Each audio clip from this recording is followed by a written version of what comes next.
There we Welcome, go. everyone, to Sports Shorts Daily. Ronnie Rants alongside Tommy Krysan. Hope everybody had a wonderful New Year's weekend with the family and New Year's Eve and everything like that. It was quite the whirlwind in sports. I mean, we've started 2023 with a bang in some good ways and obviously some tragic and bad ways. If you're an LSU and Tulane fan, you're feeling pretty good about yourself right now. LSU with a dominant win against Purdue. It looked like Parkview versus Mentorship Academy. Like, it wasn't even close. It didn't even look like it looked like a 5A football team taking on a 2A football team not named Curtis or Evangel. It was just an absolute mismatch. But the Tigers win 10 games. They now move on to the postseason feeling really good about themselves. People will be paying attention to which players may enter the portal this week, what players may leave. Will Nussmeier stay or go? All that kind of thing. On the other side, Tulane, my goodness, Tulane's going to possibly end the season in the top 10 in the country in the rankings after their win against USC. USC played Caleb Williams, the Heisman Trophy winner. We weren't sure if he was going to play. He did. Had a good game for the most part. And Tulane shocks the world, scores 16 points in the last 4 minutes to knock off USC. Biggest win in the history of that program. And now what will be interesting, Tommy, is when it comes to Tulane, who will stay, who will go, right? We know that Willie Fritz looks like he's going to stay. He was interviewing for the Georgia Tech job, stayed at Tulane. Whether he was offered the job or not, we don't really know. But he had a conversation with Georgia Tech. He's in his 60s. He signed an extension. He's staying at Tulane. But does this change things, this win against USC? Does this change anything for him? Does it change anything for Michael Pratt, the quarterback, who said he was coming back to Tulane, but yet there's rumors that Florida is interested in Pratt if he would go into portal. So congratulations to Tulane. Fantastic win, amazing game, maybe the best bowl game, ending of the year. But at the same time, I'm curious to see what happens to Tulane over the next couple of weeks if indeed that win changes the trajectory of the program. No, I agree with you, Ronnie. What an amazing thing. Down 15, the kick deep, then the safety, then the touchdown. It had to be reviewed. It was clearly a catch. A lot of anxiety at the end of that game, but biggest win in Tulane football program history. No question about that. No other way to slice that. I'm happy for Tulane. I'm happy for its fans. Many of my friends were posting after and whatnot. Was so excited, and I'm happy for them. It was an unbelievable thing. The Wise Guys had it a 1-2 point spread, so they weren't far off with it, although it was a 15-point game near the end. So tip of the hat to Tulane. And then, Ronnie, you're right. I mean, LSU Purdue, that was men versus boys. You know what that reminded me of, Ronnie? You remember when you played Little League football and you were 12-year-old team and you practiced on one end of the field, and then the coaches got stupid, and at the end they said, okay, we're going to go scrimmage the 10-year-olds on the other end of the field, and you just teed off on them and you ran them over. I mean, that's what it looked like. Right. It was ridiculous. So, but all that being said, that, it still was a big win for LSU. 10 wins, that's a benchmark. And now the work begins for LSU. Who's coming back, who's not. There's a little bit of a scandal hanging in the air with that thing in Atlanta that surfaced again last night. Scott Woodward, we'll see if something comes of that, but we're not real sure yet. So before we talk about the LSU stuff and so many other things to get to, talking about the Tulane game, Michael Pratt, the outstanding quarterback who was the conference player of the year, he was 8 of 17 throwing the football for 234 yards, 2 touchdowns, no interceptions. And then he ran the football 15 times for 83 yards. So over 250 yards of offense, or over 350 yards of offense from Pratt. Caleb Williams had a monster day, the Heisman Trophy winner for USC. Even though he wasn't 100%, Caleb Williams' numbers, Tommy, were incredible. 37 of 52 for 462 yards, 5 touchdowns. He did have the 1 interception. He ran 4 times for 10 yards. Look, Caleb Williams, you saw him frustrated on the sidelines the last 4+ minutes because he was just sitting there, couldn't do anything. And the one time he touched the football, he handed it off, and it was a tackle for a loss in the end zone on a just horrendous play by the kick returner for USC to fumble the ball out of bounds and not handle the kickoff, and it changed the game. But, man, just excited for Tulane. And look, The question becomes for Tulane, can they duplicate this? Can they build on it? Obviously, it looks like Fritz is staying. The biggest turnaround, by the way, in the history of Division I football, going from 2 wins to doing what they did, and 12 wins and a Cotton Bowl and everything else. Just amazing, amazing stuff. I'm excited for Tulane and LSU and Tulane, both teams that are going to be ranked going into next season. Well, here's the thing for Tulane, right? We know in 1998 they had a great season, went undefeated. All right, and it hadn't done anything significant since then. A bowl game or two, but to do what they did this year, some people don't remember '98. Some of the younger people like, what do you mean '98? What did Tulane do? So, nonetheless, the key is now going forward. You got to turn the page. Great win, celebrate it, enjoy it, for a while, but turn the page and build that roster. Continue to add depth and talent. And see if you can't win the American Conference again. Don't make it be another 25 years before you have what's then called the greatest win in Tulane history. So that's big. And then, of course, LSU, lots of work to do for the Tigers off the field and on the field. All right, let's move on to the next topic today. Obviously, everyone was talking about Hamlin, the safety for Buffalo last night. Unbelievable. You don't see this happen very often in sports, but unfortunately, he went into cardiac arrest early on in the first half of the football game. Giant game, so many implications for the playoffs and whatnot. Before we talk about Hamlin for a minute, Tommy, what's the latest from the NFL on, is this game canceled? They're going to try to resume it? What do we know? My guess is they're in plenty of meetings now because NFL is a business, as was pointed out by all the commentators last night. They did a good job. This is not unprecedented. Chuck Hughes died on the field for the Detroit Lions in 1971, ran a pass route, collapsed, had a heart attack, and died on the field. So everybody's saying it was unprecedented, didn't know their history of the NFL. But to answer your question, I don't know what's going to happen. This magnifies the whole safety thing about playing a game on Sunday, playing a game on Monday, coming back Thursday. What do you do? Somebody said they're going to just call this game a tie. Well, that affects the standings and the seedings different than if one of the teams wins. So I don't know what you do. Somebody smarter than me is going to have to figure it out. The NFL is going to go forward at some point.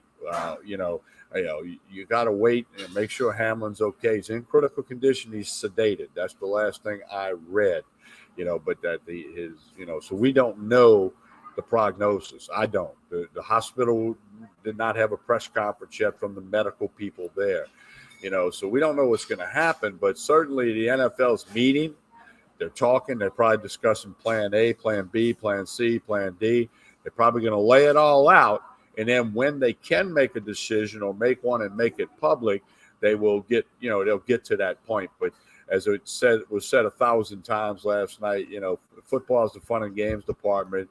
And this young man battling for his life, takes precedence over anything last night or this morning or this afternoon. We got to find out, is Hamlin going to be okay? We don't know the answer to that. All right, so let me give you a couple scenarios that you could do, right? If you're the NFL, one, you can just go with the simple approach, which is you cancel the game. 30 of the 32 teams play 17 games. 2 of them play 16 games, and you go by percentages. Like you go by, and that happens in college football. We've seen that happen, rainouts and weather things and hurricanes and all that. Teams will play let more. In the SEC conference type thing or any conference, you have sometimes games, a few different number of games. At baseball, it happens, right, all the time. Or how about this scenario? Because then what if you, hear me out, what if you played the final week of the season, week 18, you played it like regular, you pushed back the playoffs a week, and you resumed that game. You ended up, pushed the playoffs back a week. You got 2 weeks in between the Super Bowl. So you're not moving the Super Bowl. The playoff games are all, those dates and all that are all just decided by, home teams.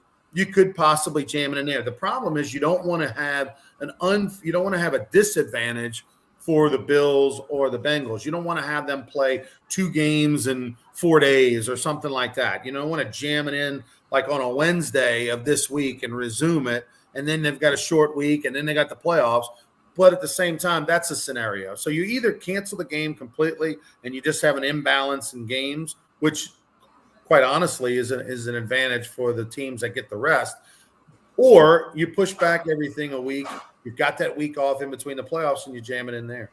Well, going by what you said, and it all kind of makes sense, I think they're going to end up canceling the game and go by winning percentages, albeit the Bengals and Bills will play one less game than the rest of the people in the NFL, and they're both playoff teams, and it will affect seeding. But you know what? Again, football is a fun and games department. If what team's going to say, well, no, you got to go make the Bills and Bengals play. Who's going to have the balls to say that? Nobody. So, I would think, and my guess, been around a long time, they're going to do what you suggested, and it's just going to call this a no contest and go by winning percentages. I mean, you can't call it a tie. Right. You can't award the Bengals a win because they were leading 7-3 with 5 minutes to go in the first quarter. Can't do that. Your other thing about push everything back a week, it can be done. It's tough, but it can be done. They moved the Super Bowl by a week back after 9/11, so it can be done. And that one was in New Orleans, by the way.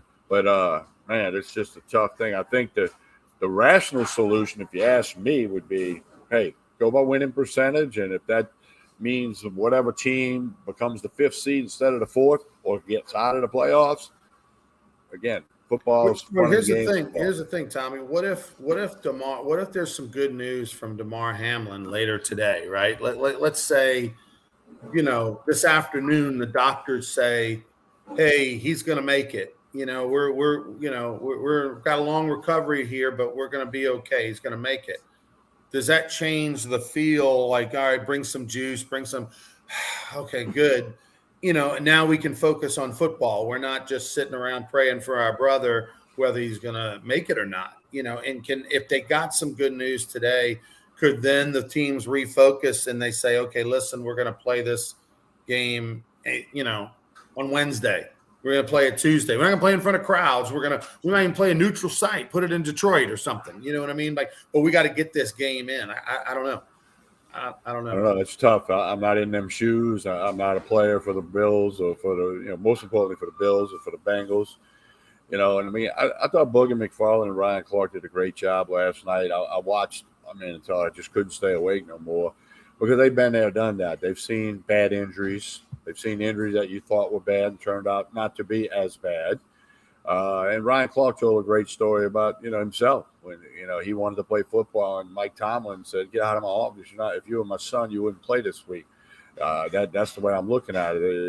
Your health is far more important. Your livelihood going forward with your family and your kids, so this is a tough spot for everybody involved. And America's a country of rebounding and recovering and moving past disaster and tragedy. And in some way, shape, or form, the NFL is going to have to do that at this point. All right, let's prayers to Damar Hamlin and hopes that for a full recovery. Let's hope we hear some good news. I mean, you saw where his teammates were a wreck, and deservedly, you don't see people getting CPR on the field in front of you.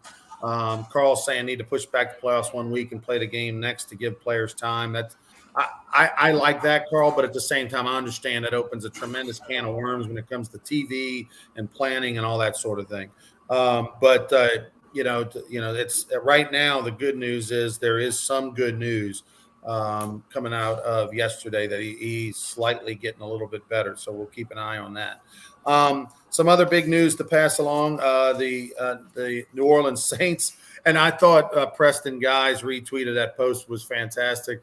It's just the ultimate New Orleans thing to happen, right? You beat the number 1 team in the NFL and you end up, losing and not making the playoffs. And once again, look, I don't care what you got to say about Tom Brady. He's 45 years old. He'll be 46 on August 3rd, which, by the way, is the same birthday as my dad. But he's 45 years old, and he hasn't had his good year. But the dude wins. The guy knows how to win. He's down 14 to the Panthers in this game. I mean, like it's like he plays his best football when he's trailing. It's unbelievable. He is the GOAT. I don't care that he throws clipboards and he's whiny and him and Giselle and all that, and then he eats vegan. It doesn't matter. The guy is the greatest to ever do it. It's not even a conversation. For anybody to bring up anybody else is just ludicrous. But here he is, Tommy, his old ass self. Just it doesn't matter. When it doesn't matter. The chips are down. He's losing in the fourth quarter. He's down 14. He's losing to the Panthers going in the fourth quarter as well again. Boom. That's when he plays his best football. And congratulations, Tom Brady wins 19th division championship. 19th division title as a quarterback in the NFL. It's truly an amazing story. I guess we're glad we're able to watch it and see it and talk about it. Because generation from now they're gonna say, "Well, I heard that Brady guy was pretty good." No, he was better than good. He was better than great. It's amazing that he continues to do this, and who knows what how many more times he'll do it. We don't know.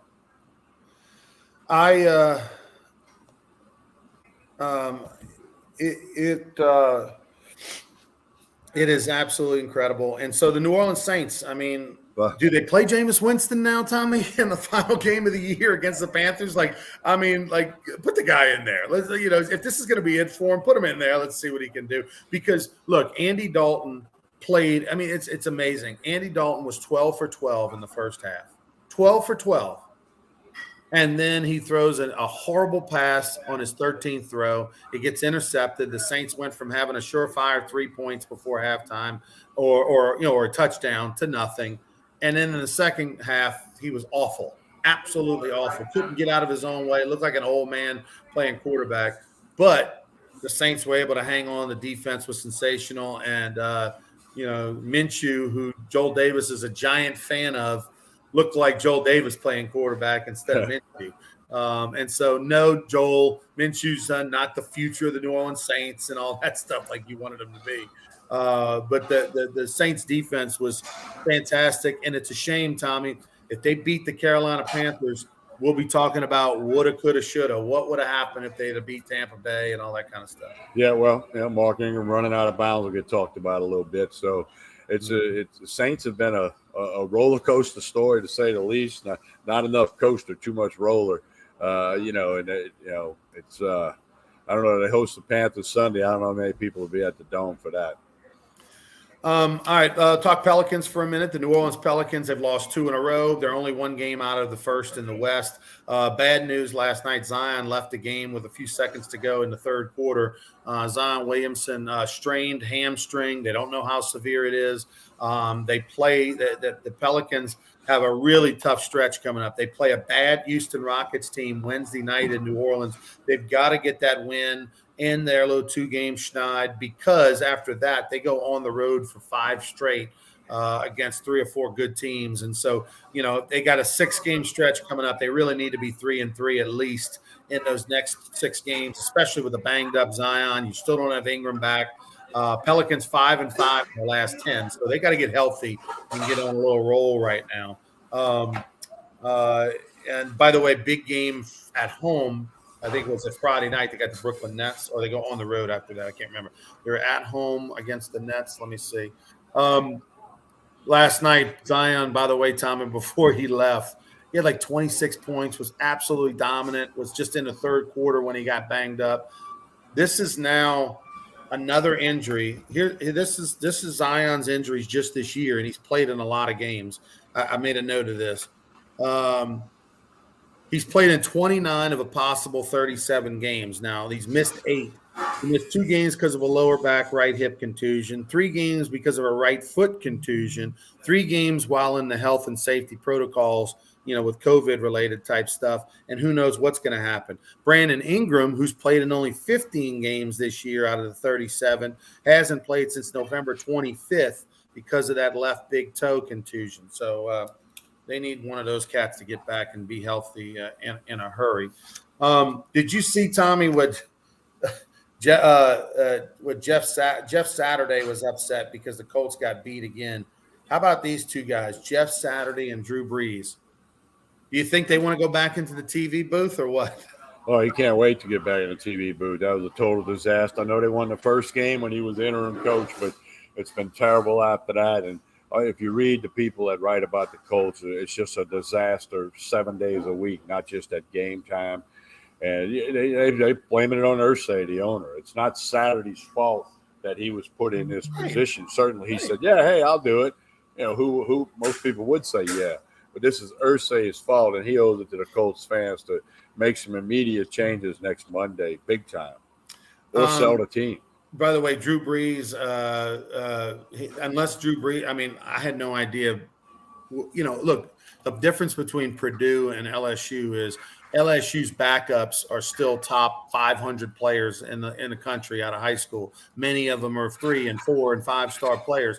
Purdue's backups are accountants and attorneys and journalists, and so when Purdue didn't have their top 3 players on offense and other guys got hurt, things like that, their backup guys are way worse than LSU's backup guys. And you saw that disparity.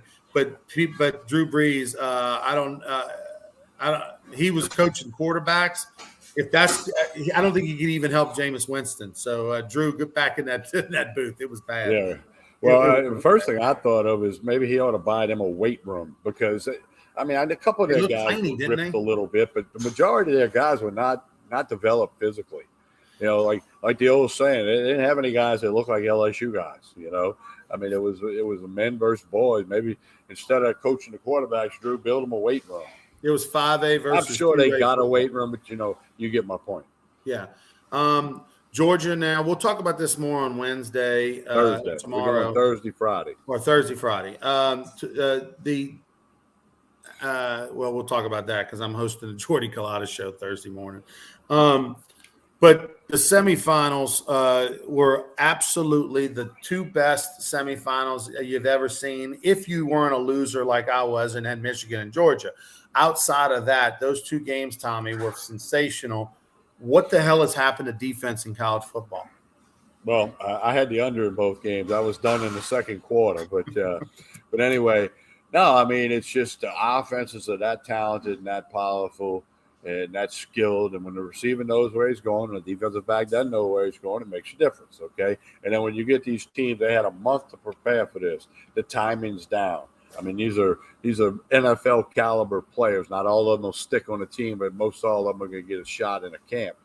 And it was just unbelievable football, entertaining. College football couldn't have asked for more. You got the TCU Cinderella story. Georgia was supposed to be there, and they are, by the way, 13.5-point favorites, 62.5 to over-under on next Monday night's game out in California. But, man, it just Stetson Bennett's story won't go away. He continues to have a W and hold up the winning banner after the game. And then TCU, wow, 2 pick sixes. Michigan it just didn't get it done when they had to get it done. 6 straight bowl loss from Michigan.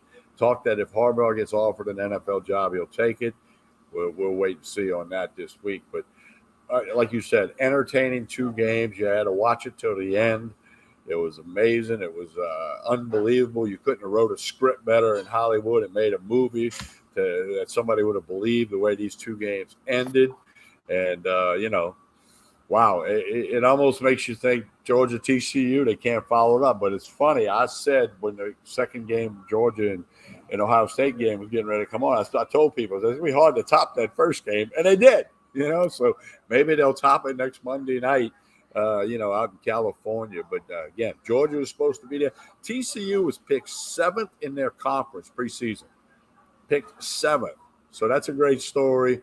We've seen that story in college baseball where teams come out of nowhere and get to Omaha or Fresno State, Coastal Carolina. You win it in Omaha. But in football, you think it's a little different. TCU, picked 7th, will play for a national championship. And 13.5 points looks pretty good right now. Now, I reserve the right to change my mind as the week goes on. But, wow. Sonny Dykes, unbelievable job. And listen, but that's the world we're in right now in college football, Tom. Who had Tulane, doing what they did. Because of the transfer portal, you can change your team from one year to the next. It's basically it's open free agency. So because of the transfer portal and NIL, anything's possible. And that's what's going to make it. That's what's going to make it harder and harder to these preseason polls are good because they draw up attention. They get you talking about college football. It fills time on radio and TV shows and things like that. But they're meaningless. I mean, look at the SEC West at media days. I mean, it was completely upside down because nobody really knows, because you don't know what you have. I mean, why would you have thought LSU would have won the West this year? It made no sense. But hey, Jaden Daniels came to LSU and people didn't realize how good he was. Brian Kelly was underestimated. The other people step up. And so that's the world we live in. So it's not going to be the last time we see some kind of deal like that. By the way, TCU, don't they have the ugliest uniforms? I feel like they're just gross. They're just boring and ugly. I like their helmet per se, but I hate their unis. I didn't mind the all white kid. I'm a big fan of the all white uni thing, and I think they're going to wear the same uniforms next week. I think Georgia will be in red and TCU will be in white. I don't know that yet. We'll find out when they do picture day, because they take the pictures in whatever they're going to wear at the game. Do you think Stetson Bennett will do anything in the NFL? Say that again? Do you think Stetson Bennett will do anything in the NFL? No. Do I think he should have won the Heisman? Yeah. But I don't think he's going to do much in the NFL. Maybe hold a clipboard, but, we'll see. I mean, I tell you what, I mean, granted, he reminds me of Ty Detmer kind of a little bit physically, who played a long time as a backup in the NFL. I definitely think Stetson Bennett has proved his toughness and his smarts.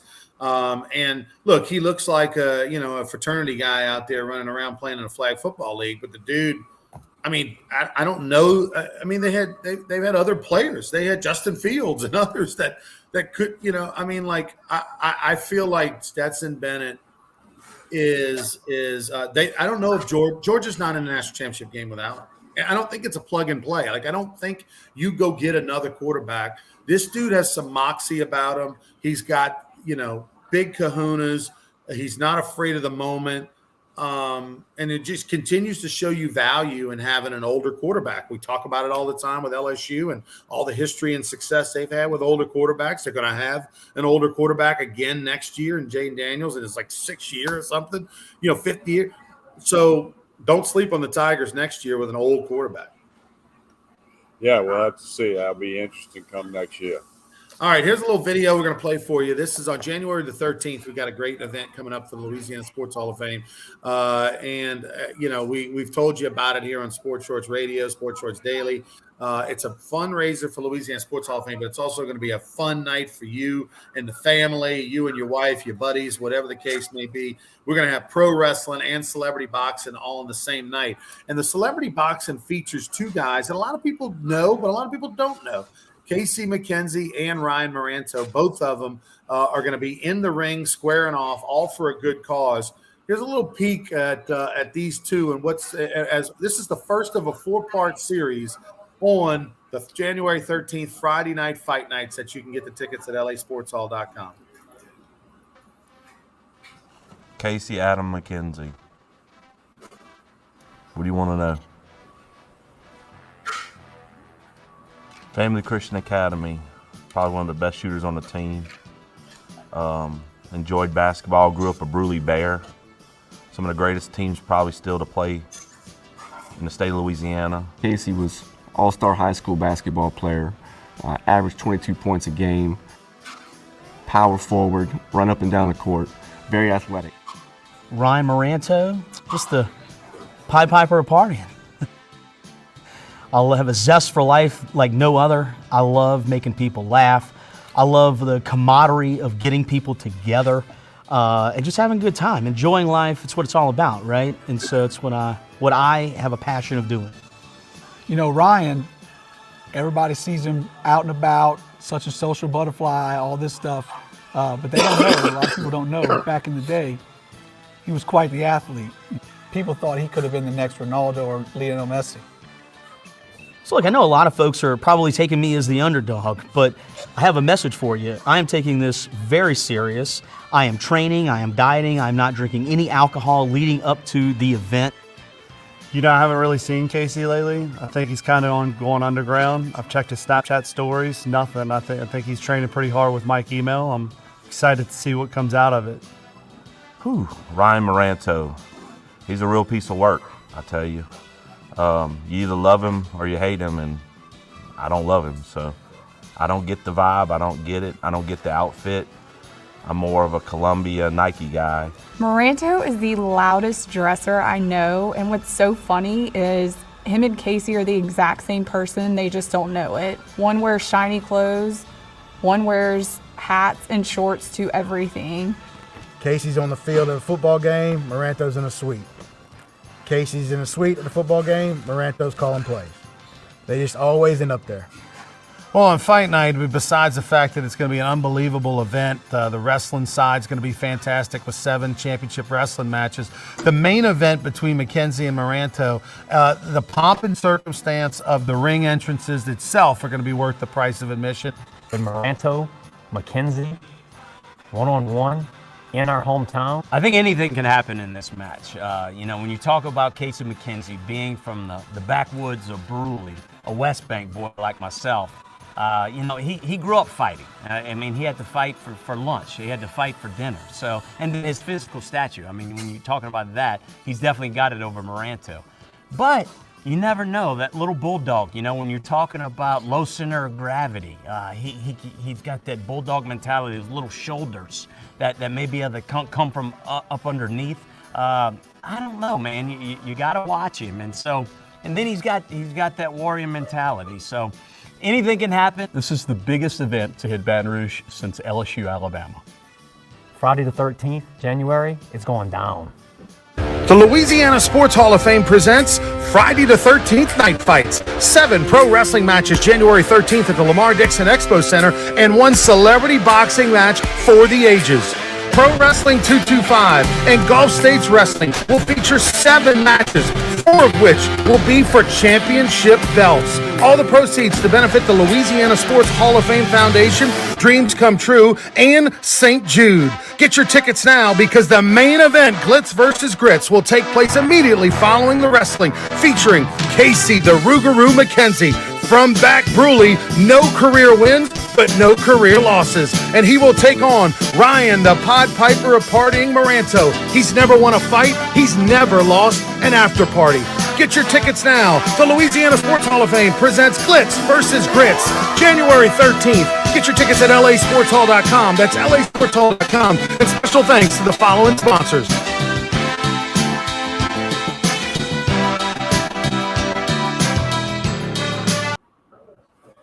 I'll tell you this. Right, I gotta tell you, I caught something in there. I'm good at this kind of stuff.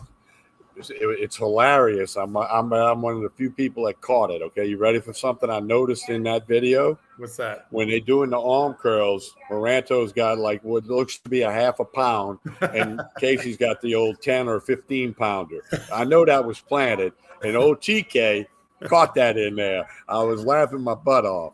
So the dumbbells, actually what was funny how that went down, we filmed that like a couple weeks ago. So to credit both of them, they're both in better shape and training a little more since then.